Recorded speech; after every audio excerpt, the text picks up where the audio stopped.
सत्संगत जी, प्यार से कहना धन निरंकार जी। प्रेमा ने बोला धन निरंकार जी। आज सत्संग के दौरान सभी ने बहुत ही अनमोलक वचन श्रवण किए। हर किसी के द्वारा जो संदेश, चाहे किसी भी भाषा का संदेश रहा, बात सभी ने इस एक परमात्मा की कि ये एक परमात्मा ही है। दुनिया चाहे जितने भी नामों से बोले, पर ये बात सिर्फ इसी एक एंटिटी की हो रही है, इसी की हो रही है। तो जीवन में जब तक श्वासें चल रही हैं, तब तक ये सुनहरा मौका है कि इस एक जिसको हम जिस भी नाम से बोलते हों, उसको जान भी लें। और ये जो दूरी, फिर अभी तक जो कोई दूर होता है उसको उस बोलते हैं, जो नज़दीक होता है उसको इस बोलते हैं। तो वो उस परमात्मा से इस परमात्मा की दूरी, तो कैसे ये परमात्मा जब मिल जाता है, इसको रंग में रंग जाते हैं, तो ये जहाँ एक मन की भी एक भटकन दूर हो जाती है। ये समझ आ जाता है कि हर जगह ही ये परमात्मा है। तो ये अंग संग कण कण में नजर आने वाला परमात्मा, जब ऐसे परमात्मा को देख के मन में बसाते हैं, तो फिर एक प्यार भी जीवन का एक एसेंस बन जाता है कि एक मूल जो रूप में जीवन प्यार है। ये प्रेमा भक्ति की बात कि जीवन में इस परमात्मा से जब प्यार हो गया, तो हर जगह ही ये नज़र आ रहा है, हर किसी में नज़र आ रहा है। ये जीवन ही पूरे का पूरा प्यार बन गया।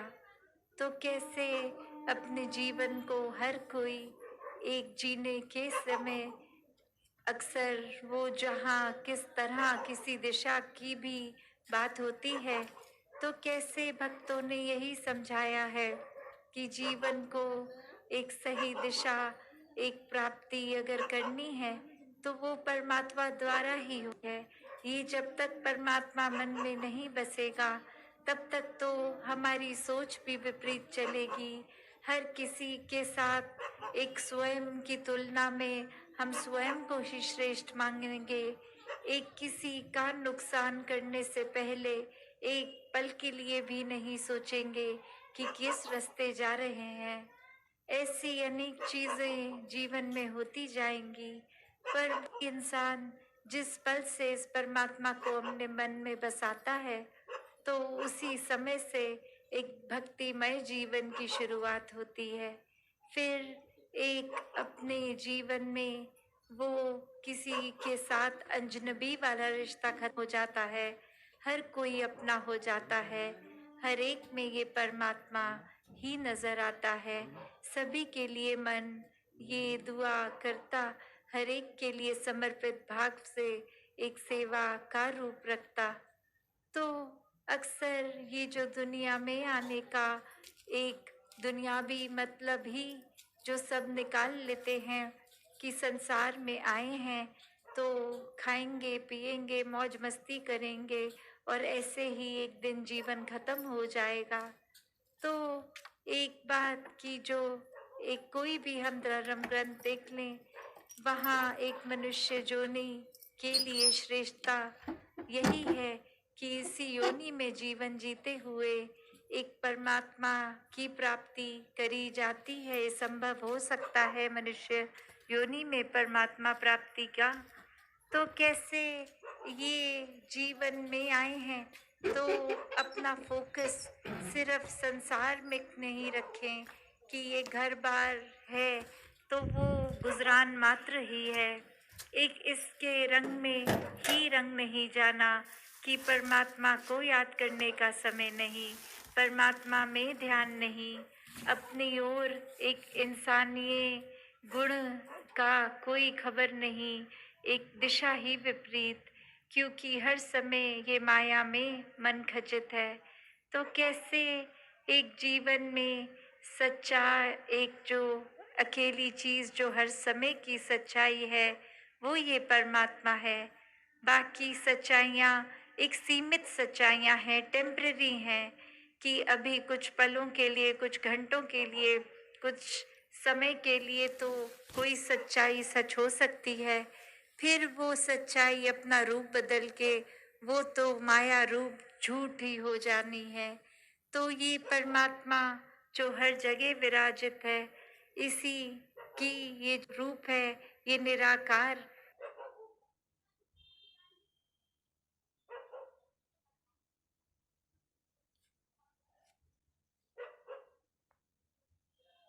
ते जी इस माया को ही सच्चाई मान रहे हैं। उपलब्धियों में ही एक पूरा दिन लगे हुए हैं, कुछ प्राप्ति के लिए, एक सिर्फ जीने के लिए शरीर ठीक रखना, कुछ मायावी धन दौलत की बरकत होना, ऐसी ही इच्छाओं में मन लगाए हैं। इसी को सच्चाई माने। तो इसी के ऊपर एक कहानी भी याद आ रही है कि एक छोटा बच्चा रात में एक डरावना सपना देखता है कि वह एक मुंह खोलकर सोया है और मुंह में चूहा घुस गया है, और सुबह अपने माता पिता को कहता है कि मुझे डॉक्टर के पास लेके जाओ, मेरे पेट में चूहा है। तो वहीं सब उसको समझाने की भी कोशिश करते हैं कि नहीं, बिल्कुल ठीक हो, ऐसा नहीं है, आपका वहम है, सपना था। पर वो अब उसी को हकीकत माने बैठा है, जिद पर आ गया है। और एक दिन दो दिन के बाद वो इतना ज्यादा खुद ये मान बैठा है कि एक चूहा पेट में है, तो वो तबीयत का भी बिगड़ना, एक वो साइकोसोमैटिक रूप कि जो सोचते हैं वो शरीर उस तरह का ही फिर व्यवहार करता है। तो ऐसे ही तबीयत भी खराब होनी, पेट भी खराब हो गया, और फिर बोलने लगा कि देखो मैं सच कह रहा हूँ, अब देखो मुझे तो तबीयत भी उतनी अच्छी नहीं लग रही। तो फिर एक वो घर में जो मदर थी वो एक तरकीब निकालती है और कहती है चलो आप टॉयलेट जाइए और फिर आपके पेट से चूहा निकल जाएगा। और वो तुरंत ही एक नकली प्लास्टिक का चूहा खरीद के पहले ही उस पॉट सीट में डाल देती है कि जब बच्चा बैठ के उठेगा और अंदर झांक के देखे तो वहाँ एक चूहा नजर आए। और फिर ऐसा ही हुआ, और वो बच्चा बहुत ही संतुष्ट कि देखो मम्मी, ये चूहा जो पेट में था वो अब बाहर आ गया है, अब मेरी तबीयत ठीक हो जाएगी। और ऐसे ही अगले एक दो दिन में वो एक तबीयत भी दुरुस्त वापस। तो बात क्या कि हकीकत क्या थी? हकीकत तो यही थी कि सपने में पेट में गया था, और असल में तो नहीं। पर वो सपना ही इतना सच्चा लगने लग गया कि अपनी सोच वैसी बन गई, अपने शरीर के हाव भाव वैसे बन गए। एक लाखों को जितने भी घर के सदस्यों ने कहा कि वहम है, तो अब वो वहम भी वहम नहीं लग रहा, वो इतनी बड़ी हकीकत लग रही है। तो कैसे ऐसी हकीकत तो पल पल इंसान को जीते जी हर चीज में लगती है। आज स्कूल है तो मन यही मानता है कि ये स्कूल की लाइफ ही एक हर समय ऐसी होगी। आगे बढ़ चढ़ के कॉलेज और कामकाज, फिर वही एक हकीकत लगने लग जाता है कि जीवन बस अब यही है। कोई सामान घर में आता है या घर थोड़ा अपग्रेड होता है, फिर वही इतनी खुशी देने लग जाता है, वही हर समय लगता है कि बस हर चीज अब हर समय ऐसी ही होगी, वो सच्चाई लगने लगती है। ऐसे दिन में अनेकों बार कितनी माया रूप का ये जो इल्यूजन है, ये सच्चाई ही लगता रहता है। और वाक्य में तो ये सच्चाई नहीं है, ये सिर्फ एक सपना मात्र, क्षण भंगुर, अभी है अगले पल नहीं है।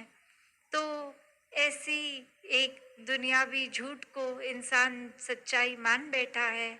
और वहीं संत हमेशा से चेतन करते हैं कि असली सच्चाई अपने पल्ले में डाल लो, असली सच्चाई का संग कर लो। एक असली सच्चाई ये परमात्मा, इसको देखकर इसको हर जगह फिर देखो, हर समय में देखो, एक प्यार मन में स्वयं ही बस जाएगा।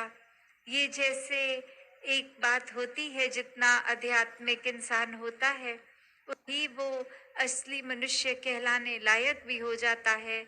और वो इसलिए नहीं कि ये बचपन से अच्छाइयाँ सीखी हैं, पर इसलिए कि जिस दिल में, जिस आचरण में प्रभु समाया है, उसमें तो फिर गुण स्वयं बसेंगे ही। फिर ये कोई बाहर सीखी हुई शिक्षा नहीं रह जाती, फिर ये अंदर से बाहर का एक ये जो जर्नी है, फ्रॉम इनसाइड टू आउटसाइड, तो अंदर से भी दिल ये महक उठेगा और बाकी अपने कर्मों में भी ये जीवन महक उठेगा। ये बोली भी मधुर हो जाएगी। ये जीवन के हर पल में सिर्फ भक्ति भाव, प्रेम भाव, मन का इतना विशाल होना कि हर किसी के एक अलग अलग नजर आने पे अलग अलग होने की वजह को ये मन स्वयं ही अपने जैसा मान लेता है। इसलिए अगर एक लॉजिकली देखें तो एक हर कोई अलग है, फिर क्यों संतों को हर कोई एक परमात्मा का ही रूप लगता है? क्योंकि वो परमात्मा से सच्चाई से जुड़ गए हैं। तो जो अगर आकार में तो नजर अलग आ रहे हैं, फिर भी एक, फिर भी अपने समान, फिर भी पूजने हर मनुष्य फिर लगता है, क्योंकि हर कोई ही पूजने लायक ये संत जिनके भी जीवन में आकर ये ब्रह्म ज्ञान जिनके जीवन में आए, वो इंसान स्वयं ही किरदार से फिर एक महान बन जाता है। तो कैसे हर किसी में वो पोटेंशियल है कि अपने जीवन को या तो एक हैवानियत के रास्ते पे ले जाएं या फिर एक इंसानियत, एक फरिश्ता कहलाने के लायक जीवन को करें। तो हर कोई जहाँ ऐसा जीवन जी सकता है, वहीं फिर अपने जीवन को जीते हुए इस परमात्मा को जब तक याद रखते हैं, तब तक बहुत ही सुनहरा जीवन, बहुत ही एक प्यारा जीवन बन जाता है। और जिस पल अपने अहंकार के कारण वो कहीं से भी अगर वो सूक्ष्म रूप से भी घुस जाए अपने दिमाग में, एक जीवन में, तो उसी समय ये अहंकार तो सिर्फ बढ़ता ही जाता है। तो कैसे अपने जीवन में सिर्फ प्राथमिकता जब इस परमात्मा को देंगे, और वो भी कुछ अनुमान से नहीं कि परमात्मा ये है वो है, एक परमात्मा को अपने सामने हाजिर नाजिर, एक बिल्कुल ही हर पल में देखने वाला जो रूप, ये निराकार, जब ब्रह्म ज्ञान से इस निराकार को देखेंगे तो ही ये परमात्मा हर समय के लिए जीवन में उतरेगा। हर समय ही एक अपनी सोच में, एक दिल में, एक कर्म में, एक प्रभाव में, हर किसी में फिर वो अच्छाई, ये परमात्मा हर किसी एक पहलू में ही साथ होगा। तो ऐसा ही जीवन भक्तों का रहा है। यही वजह है जो भक्त हमेशा आनंद में रहते हैं, चाहे जीवन की परिस्थिति कैसी भी हो, मन में आनंद ही होता है। ऐसा ही जीवन हर किसी को मिले, हर कोई इस जीवन का हकदार है। बस मन में वो जिज्ञासा ये परमात्मा को देखने की, और फिर जब देख लिया तो फिर हर पल इसका संग है, फिर कोई दुनिया का रंग नहीं चढ़ता। तो ऐसा ही जीवन हर किसी के हिस्से आए। सात संगत जी, धन निरंकार जी। बोल सतगुरु माता सुदीक्षा सविंदर हरदेव जी महाराज जी की जय। सतगुरु के प्यारे प्यार से कहना जी, धन निरंकार जी। सत्संगत प्रभु दातार निरंकार का जिसने ध्यान कर लिया है, सुमिरन किया है, उसे ठंडक और सुख मिले हैं, उसके सभी संताप समाप्त हुए हैं, फिर जीवन आनंदमय हो जाता है। सासंगत जी, महात्माओं ने तभी कहा है, भजो गोविंद भूल मत जाओ, मानुष काय एहि लाओ। इस गोविंद को भूलना नहीं, क्योंकि इसको भजने के लिए, इसके साथ नाता जोड़ने के लिए ही दातार ने यह मानव का जन्म दिया है, यह मानस देही प्राप्त हुई है। सासंगत जी, तो प्रभु को कभी भी मन से बिसरना नहीं, सासंग जी भूलना नहीं चाहिए, इसको कभी मन से भूलाना नहीं है। इसकी याद जिसको बनी रहती है सासंगत जी, उसकी तुद चित आवे महा आनंदा की स्थिति हो जाती है। यानी हे दातार, अगर तेरा ध्यान मन में लगा रहता है तो हमेशा ऐसा महान आनंद प्राप्त होता है, ऐसा महान सुख प्राप्त होता है कि दुनिया भर की वस्तुएं